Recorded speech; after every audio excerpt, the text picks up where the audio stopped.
सत श्री अकाल दोस्तों, स्वागत है थोड़ा अज इस ब्लॉग वीडियो दे विच। ते अज आपां कणक वड्ढण जा रहे हैं। कणक वड्ढण तो पहला साफ सफाई जरूरी है, तो वीडियो करते हैं शुरू।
तो दोस्तों हुण जा रहे हैं कणक वड्ढण।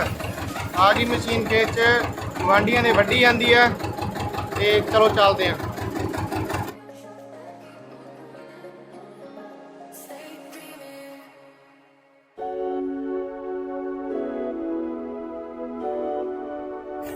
आउंदे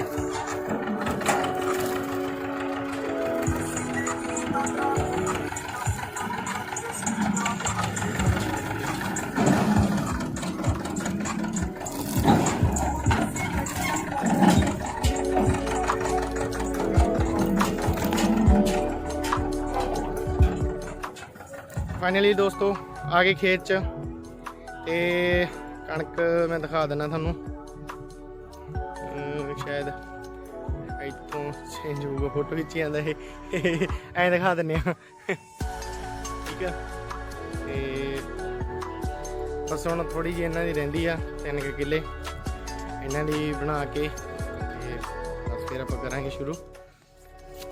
वैसे करते कराते मशीन वाले ने 1 बजे तक कहा सीगा, बट उन्होंने हौली हौली पता नहीं खराब हो गई की हो गया सीगा, उन्होंने 5 बजा दी। बट फाइनली आ गई मशीन, तो बस करते हैं शुरू। तो दोस्तों दूजा ट्रैक्टर अपना आ गया। तो आ ट्राली आप पिछे पानी है, तो वो ट्राली ये पिछे पानी है, क्योंकि इत्थे थोड़ा जिहा पंप वाला रौला गा।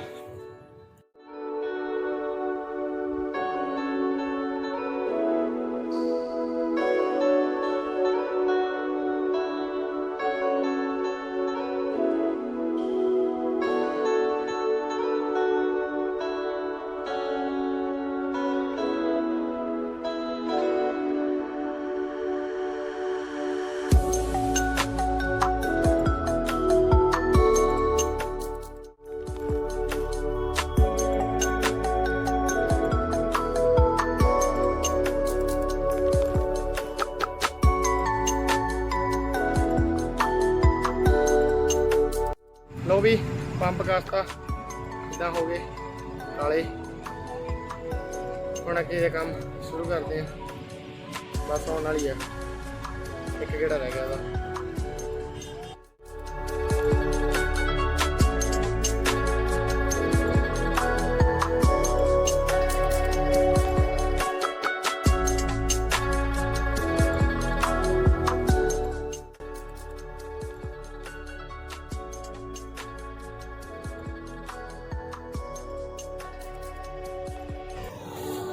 ट्रैक्टर चलाने ही सौखे ने, आ काम करना बहुत औखा।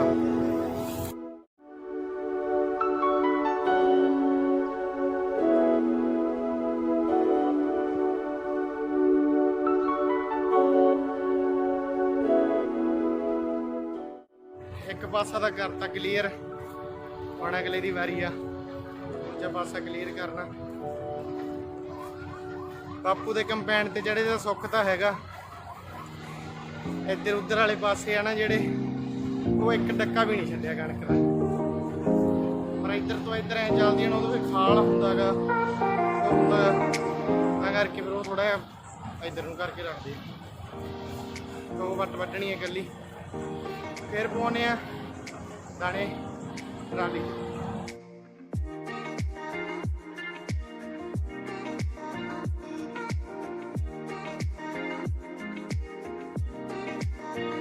एंड जी ते बाइयां ने सिरा ही लाता, हवा छड्डदी है।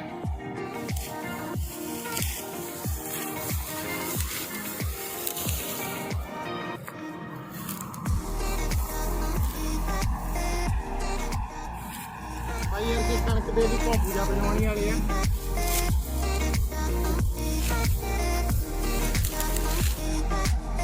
इधर वाला तो मैं वड्ड लिया, अगला नहीं वड्डिया।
जी मशीन खराब हो गई, विचाले खड़े हैं, देखते हैं।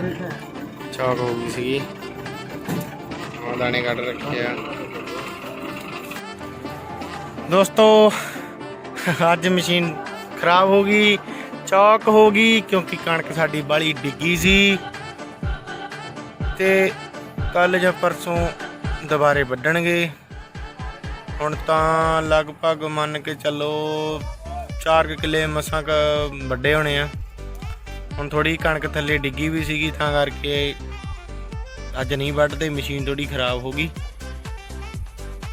बस आई दसना सी। टाइम हो गया 10 दा, टाइम हो गया 10 दा।